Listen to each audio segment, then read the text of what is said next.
Karaniwan kapag international window, usapan lang ay points at standings. Pero hindi ganun ngayon. Sa Australian Boomers, hindi stats ang habol sa pagpunta nila sa Manila, feels like isang malaking eksperimento. Sa papel, parang wala nang saysay itong laro, pero sa totoo lang, malayo sa walang kwenta. Parang initiation trial by fire. Tatlong rookies mula NBL at US College Ball, ibabato mo agad sa isa sa pinaka-intense na court sa buong basketball. Hindi lang basta away game to, parang pinapakita talaga kung gaano kalalim at tibay ng Boomers. Oo, maraming magdadaldal tungkol sa rivalry.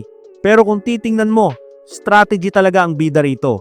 Gilas Pilipinas, sanay sila sa magulo, mabilis, at physical na laro. Nabubuhay sila sa energy ng crowd, lalo na kapag full court press at dikit ang depensa, walang pahinga. Para sa coaching staff ng Boomers, testing ground to. Hindi sila naghahabol ng blowout win. Gusto nilang makita kung paano magre-react mga bata kapag nilalamon na ng sigawan ng 15,000 fans yung play calls nila. Sinusuri nila kung kakayanin ng depensa kapag naging basagan na talaga ang laban.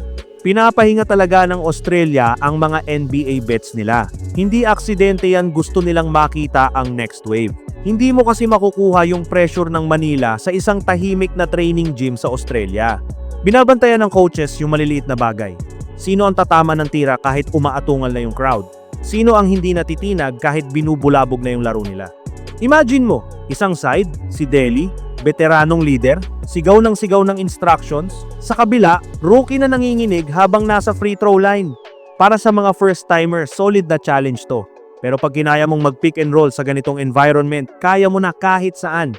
Ang totoong panalo, hindi lang sa scoreboard, nasa notes ng coaches yan. Sino ang hindi nataranta? Sino ang malinaw pa ring magbasa ng laro kahit magulo na? Matagal nang pinaplano ng Boomers ang 2027 at parang ito ang unang hollow block ng foundation nila. Hindi lang stopover ang Manila, dito hinuhulma ang susunod na henerasyon.